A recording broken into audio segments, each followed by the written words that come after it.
Thank you so much, Marcus and the gang, for those reflections from my own ancient heritage.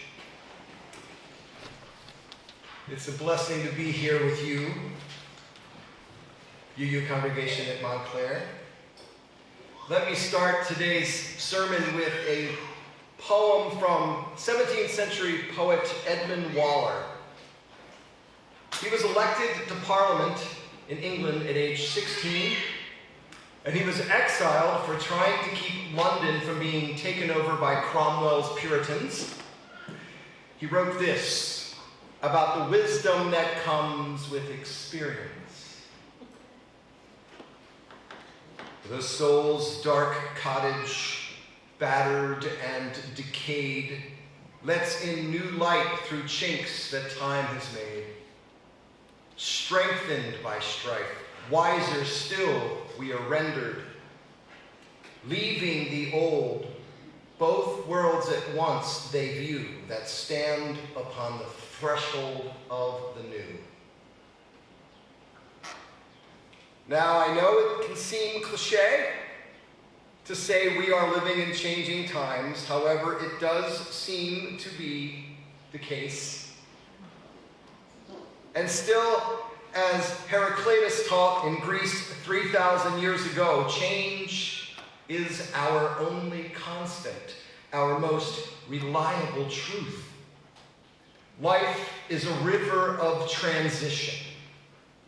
Birth and death, maturity in school, graduation, love, marriage, friendship, parenting, aging, new jobs, relocation, unemployment, wealth, poverty, hunger, abundance. Life is a river of transformation. So how do we keep our integrity intact?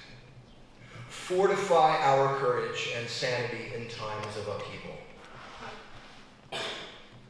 Standing upon those thresholds, we look forward and we look back. Today's order of service cover includes an image of the Roman god Janus. Take a look at it. Janus is that Roman god of doorways, of thresholds, with two faces, one looking forward, one looking back. Janus is the god of beginnings, as we are, Reverend Anya and I, beginning this journey with all of you. Monuments to the god Janus abound in the Roman world, many of them freestanding archways like the Arc de Triomphe in Paris. The worship of Janus, it is said, is more ancient than the city of Rome itself. So urgently was felt the need to ritually mark life's transitions that the Romans held ceremonies under these arches. Many believe these to be the origin of the arches that enfold so many wedding ceremonies. The Romans would even march their armies under one of these arches as they were preparing to leave for war. Marking time as sacred, different during major transitions was very fundamental to the ancients and can feed us as well. The Ghanaian people of West Africa share an image echoing Janus called Sankofa. Sankofa is a mythical bird, its feet firmly planted forward while its head turns back and its mouth grasps an egg, symbolizing the future yet to be born. And the Ghanaians claim this reminds them that upon thresholds of change, even times of urgency, it is a sacred act to take with us from our past what will serve us. The Sankofa shows the tension we all feel between letting go of the past, holding on to what is dear, as we step towards transformation.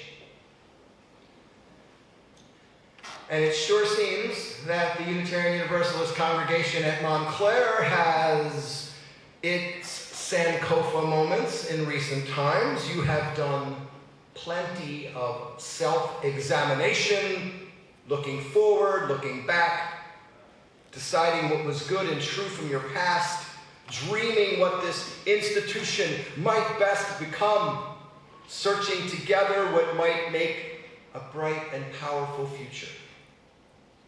You were led in this work by not just your search team, but your ministerial transition team.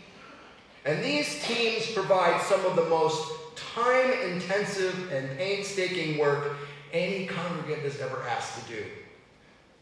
It is not for the faint of heart, and we have yet to find any faint hearts among these teams, among the board we met with last night, or anyone that we have met here yet today. And so now your paths and ours, they have brought us to this moment. And I wonder, what do we see? Standing on this threshold, looking forward, looking back. Do we see the essence of our becoming? The blossom of our relationship, Anya, I, and you. From here, a time both potential and precious. Our fig seed story from earlier accentuates that preciousness. We are unable to see with completeness any fruit our relationship might bring to life. We cannot see the essence of our future thriving, but here and now it lives, a potential churning upon this threshold. So, together we risk having faith to plant our seed of becoming and water it and nourish it and help it grow. Viewing both the old world and the new,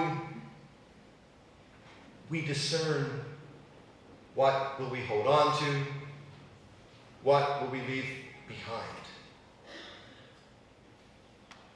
It is also true that in life there are some thresholds that we choose for ourselves and others that are thrust upon us. Looking forward and looking back, one of these common thresholds is adolescence. And thank goodness we only go through that once. I grew up in Baltimore, a city on the marshy shores of the Chesapeake Bay and the border state of Maryland. The oldest of 5 children, I was an eager learner. I read voraciously as a child, and I loved music, both as a player and as a listener. As a teen, even though I was an oldest child, I did not always enjoy following all of the rules. Let's just say I found a way to make detention my study hall. And then when I was 13, my family moved to southeast Ohio, near the city of Steubenville. My father had gone out there for work. It was 1976, and work for electricians had dried up in Baltimore, so my father took a job at a power plant on the Ohio River. Now, to move a curious and very social child, such as myself, from anywhere at age 13 was, well, traumatic. I lost my circle of friends, my music teachers, and my library. I lost the social details of how to fit in, something very important to teens. It was disturbing. We transitioned from a home near Baltimore, a place with great schools, a lot of opportunity and culture, to all 7 members of my family renting a trailer on a farm down a lonely country lane. The nearest convenience store, 4 miles down a long hilly road. And there were only 4 kids near my age in a 5-mile radius, and they were all farm boys. I'm a city boy, so we had little in common. None of the kids even seemed interested in what I liked. Not even music, either as players or fans. I was an officer in the KISS Army, confession. In Parliament Funkadelic, I'm still stealing riffs from Jerome Braley's drum solos. I loved Shakespeare and William Blake, and besides rock, I was already listening to Coltrane and Bach. My new friends loved popping wheelies on their tractors. Unlike where I came from in Maryland, everyone in my new hometown was white. I had always lived in diverse communities. I had intuited as a young boy how integration and diversity build strength. Not one of the boys in Jefferson County that I met had hair over his ears. It was 1976, for goodness sake. Hadn't they seen the movie Hair? I mean, well, obviously it's something I will not let go of. That summer, I was the youngest and the smallest player on my baseball team. Our manager called me Miss and Sweetie because of my hair, which I took as a compliment because what else would I do in a strange place? And sometimes I just think that within these thresholds, it feels we do not belong because we are between identities. I never felt like such an alien, such a fish out of water, until one day I had a little Janice moment, a little Sankofa moment, a way to look forward and look back, a way to thrive while living in that threshold. It happened the first day of school. It was 9th grade.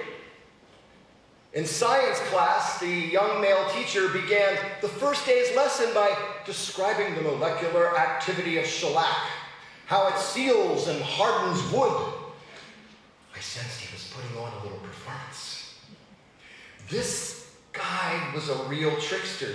Some science teachers are like that. You know any like that? I like good tricksters. But as the teacher finished this odd, pointed lesson about wood finish, he moseyed over to his closet and he pulled out a cricket bat. He held the cricket bat in his arm like a cherished possession, nestled in his arms.